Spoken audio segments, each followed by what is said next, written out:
Mahalakshmi serial റിവ്യൂയിലേക്ക് എല്ലാവർക്കും സ്വാഗതം. അങ്ങനെ ഉണ്ണിയാണെങ്കിൽ പ്രതാപനോടും മുത്തശ്ശിയോടായിട്ട് വന്ന് പറയുന്നുണ്ട്, കരുണയെ കമലേശ്വരത്തേക്ക് വരെ ഞാൻ നിർബന്ധിച്ചിട്ടൊന്നുമില്ല, അവൾ എൻ്റെ ഒപ്പം വരുന്നുണ്ടെന്ന് പറയുന്നു.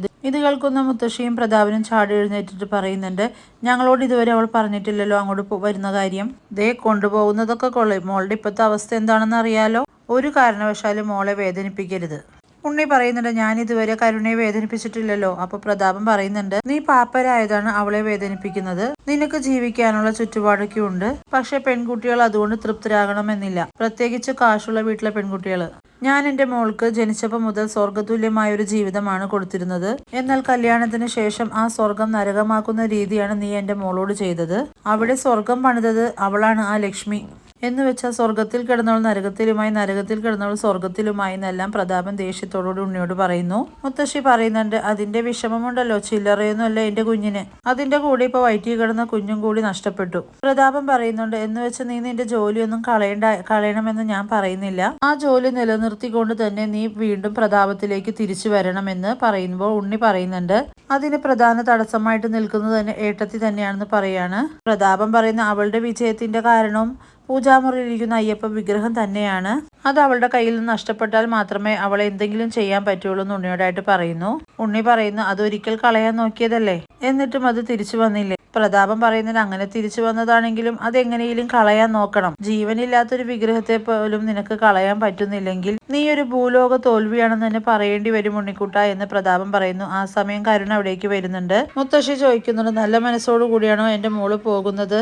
അപ്പോൾ കരുണ പറയുന്നുണ്ട്, ഒരിക്കലും എനിക്കൊരു നല്ല മനസ്സോടുകൂടി ആ രാക്ഷസ കൂട്ടങ്ങളുടെ ഇടയിലേക്ക് പോകാൻ ഇഷ്ടമല്ല.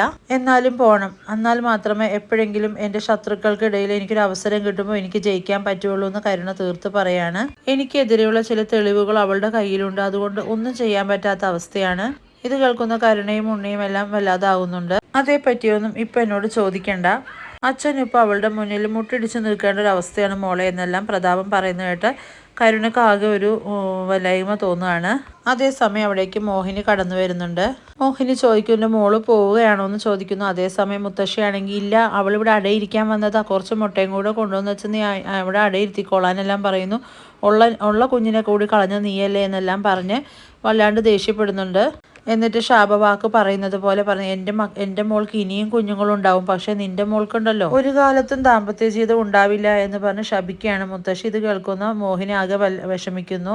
പിന്നീട് കരുണ കമലേശ്വരത്ത് എത്തുന്നുണ്ട്. അതേസമയം ദുർഗ വന്ന് കരുണയെ കെട്ടിപ്പിടിക്കുകയെല്ലാം ചെയ്യുന്നു. എന്നാലും പകയും ദേഷ്യത്തോടു കൂടിയാണ് കരുണ അവിടേക്ക് വന്ന് കയറുന്നത്. അതേസമയം കണ്ണനും മഹിയും അവിടേക്ക് വരുന്നുണ്ട്. ഇവരെ കാണുന്നതോടുകൂടി കരുണയാണെങ്കിൽ കലിതുള്ളി അവരുടെ അടുത്തേക്ക് ചെല്ലുന്നു. എന്നിട്ട് മഹാലക്ഷ്മിയോട് പറയുന്നുണ്ട്, എന്റെയും എൻ്റെ ഉണ്ണിയേട്ടൻ്റെയും കണ്ണീരാണ് നിന്റെയൊക്കെ സന്തോഷമെന്നും. ഇത് കേൾക്കുന്ന മഹി പറയും, നീ എന്തൊക്കെയാണ് ഈ പറയുന്നത്, ഞങ്ങൾ അങ്ങനെയൊന്നും ചിന്തിച്ചിട്ട് പോലുമില്ല, നിനക്കിങ്ങനെ സംഭവിച്ചാൽ എനിക്ക് നല്ല വിഷമമുണ്ടെന്നെല്ലാം മഹി പറയുന്നത് കേട്ട് കരുണ പറയുന്നുണ്ട്, ഓഹോ, എൻ്റെ കുഞ്ഞിനെ ഇല്ലാണ്ടാക്കിയിട്ട് ഇപ്പൊ നിനക്ക് വലിയ വിഷമമെന്ന് പറയുന്നു. അങ്ങനെ വളരെ മോശമായ രീതിയിൽ തന്നെ കരുണ മഹാലക്ഷ്മിയോട് സംസാരിക്കുകയാണ്. ഇത് കേൾക്കുന്ന കണ്ണൻ പറയുന്നുണ്ട്, എൻ്റെ ഭാര്യ അനുസരിക്കാത്തവരും എൻ്റെ ഭാര്യ പറയുന്നത് കേൾക്കാൻ താല്പര്യമില്ലാത്തവരും ഇവിടെ നിൽക്കണമെന്നില്ല, എത്രയും പെട്ടെന്ന് ഇവിടുന്ന് പോകാമെന്നെല്ലാം പറയുന്നു. ഇഷ്ടമുള്ളവർ മാത്രം ഇവിടെ നിന്നാൽ മതി എന്നെല്ലാം കണ്ണൻ പറയാണ്. പിന്നീട് കണ്ണനെ കാണാനായിട്ട് സീമന്തിനെ എത്തുന്നുണ്ട്. എന്നിട്ട് കണ്ണനോടായിട്ട് പറയുന്നു, എൻ്റെ മോനെ എങ്ങനെയും നീ രക്ഷപ്പെടുത്തണം, അത് നിനക്ക് മാത്രമേ സാധിക്കുള്ളൂ എന്നെല്ലാം പറയുന്നുണ്ട്. അപ്പോൾ കണ്ണൻ പറയുന്നുണ്ട്, അമ്മായിയും അമ്മാവനും കൂടി മകനെ വളർത്തി വഷളാക്കി അവനൊരു നല്ലൊരു ക്രിമിനലാക്കി കൊണ്ടുവന്നിരിക്കുകയാണ്.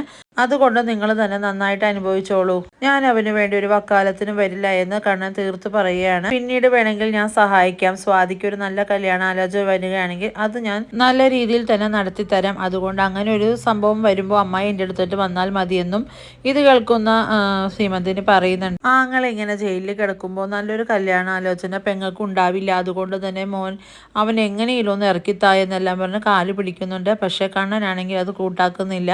ഞാൻ ഈ ഒരു സംഭവം ചെയ്തു തരില്ല എന്ന് തീർത്ത് പറഞ്ഞോണ്ട് കണ്ണൻ അവിടെ നിന്ന് പോകുന്നു. ഈ റിവ്യൂ ഇഷ്ടമാവുകയാണെങ്കിൽ ലൈക്ക് ചെയ്യുക, ഷെയർ ചെയ്യുക, സബ് ചെയ്യുക. മറ്റൊരു നല്ല എപ്പിസോഡിനായിട്ട് നമുക്ക് കാത്തിരിക്കാം.